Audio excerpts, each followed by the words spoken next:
Hello everyone, welcome to my channel. నేను ఈరోజు అంగన్వాడీ పిండితో లడ్డు చేయబోతున్నాను. 2 కప్స్కి 1 కప్ బెల్లం అలా వేసుకొని చేసుకుంటే చాలా టేస్టీగా ఉంటాయి. ముందుగా ప్యాన్లో 2 స్పూన్స్ నెయ్యి వేసుకొని ఈ 2 కప్స్ పిండిని బాగా వేయించుకోండి. మంట స్లోగా పెట్టుకోండి. స్లోగా పెట్టుకుంటేనే మీకు బాగా పిండి బాగా వేగుతుంది, లేకపోతే మాడిపోతుంది. వేయించండి. మంచి అరోమా వస్తుంది, చాలా టేస్ట్గా ఉంటాయి. పిల్లలు ఇష్టంగా తింటారు, చాలా హెల్దీ కూడా. ఇలా పిండిని ఏం చేయాలో తెలియక చాలామంది పిండిని వేస్ట్ చేస్తూ పడేస్తూ ఉంటారు. ఇలా చేసి పెట్టుకుంటే ఒక 1 వీక్ నిలవ ఉంటాయి, చాలా బాగుంటాయి. పిల్లలకి స్నాక్స్ లాగా కూడా ఇవ్వచ్చు. 1 కప్ బెల్లం తీసుకోండి. నాకు ఈ బెల్లం సరిపోతుంది. మీకు ఇంకొంచెం స్వీట్నెస్ యాడ్ చేసుకోవాలంటే యాడ్ చేసుకోండి. 1 కప్ బెల్లం వేసుకొని ఫ్రై చేయండి. ఫ్రై చేసుకోండి.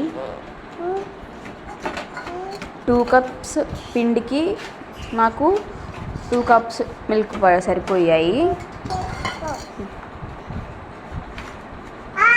అలాగే ముందుగా మిక్సర్ జార్లో నేను కొబ్బరి వేసుకొని యాలక్కాయలు వేసుకొని పొడి చేసి పెట్టుకున్నాను.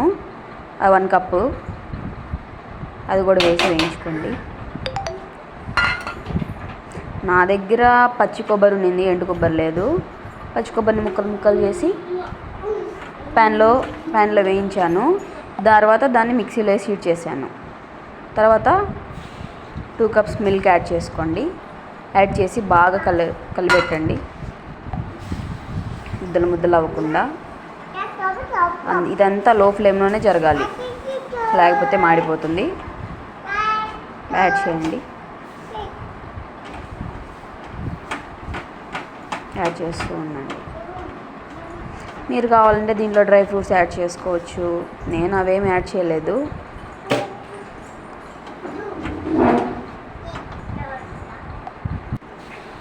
ఇంకో కప్ మిల్క్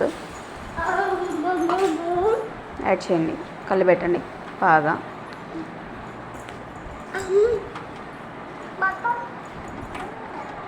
నెక్స్ట్ కొంతసేపటికి ముద్దలాగా అవుతుంది. కలుపుతూ ఉండండి, లేకపోతే అడుగంటుతుంది. మీరు కనుక నాన్ స్టిక్ ఉంటే నాన్ స్టిక్లో చేసుకుంటే బాగుంటుంది. ఇంకా తర్వాత 2 స్పూన్స్ గీ వేయండి. 2 స్పూన్స్ గీ వేసి బాగా కలిపెట్టండి. గీ ఇష్టం లేని వాళ్ళు ఆయిల్ కూడా యాడ్ చేసుకోవచ్చు, గీ స్మెల్ నచ్చిన వాళ్ళు. అంతే. స్టవ్ ఆఫ్ చేసుకొని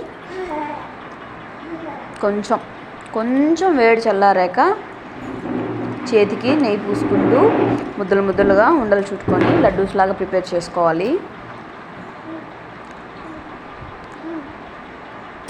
మరి చల్లగా అయితే బాగోదు. వేడి మీద లడ్డూస్ ప్రిపేర్ చేసుకోండి.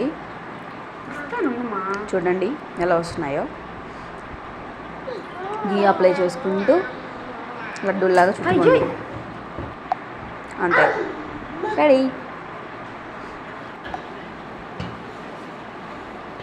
చూసారా ఎంత స్మూత్గా సాఫ్ట్గా వచ్చాయో.